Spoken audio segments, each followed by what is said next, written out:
umbli? Ba să știi că dacă n-aduci tu bani în casă, îi spun lui tata să te demoștenească. Nu, bă, negru ăsta are sigur bani. Am văzut eu unde-i puse după ce m-a plătit. Ups. M-am prins. Ați făcut frică.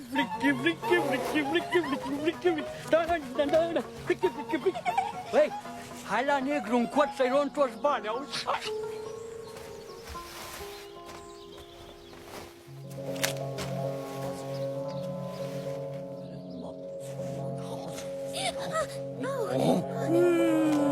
Lilă, el ce ăsta mănâncă Mexican fă. Nene, lasă că e cu mine sau e cu mine. Pe cuvântul meu e cu mine, e frățiorul meu. Lilă, scapă-mă, fă! Fii atentă tu aici. Mamă, ce aș mai rupe eu o mânuță la păpușica asta. Uite așa.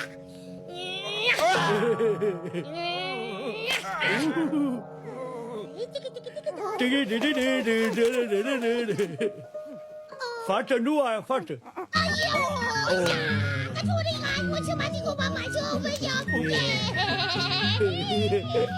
Mama, e-ai de nevasta? Ce da? Bine, hai să Vezi, fată, că era să mă omoară ăsta din cauza ta. Cum te comod în cauza mea? Mă, nenică, dacă eu tot fiu în capul asta,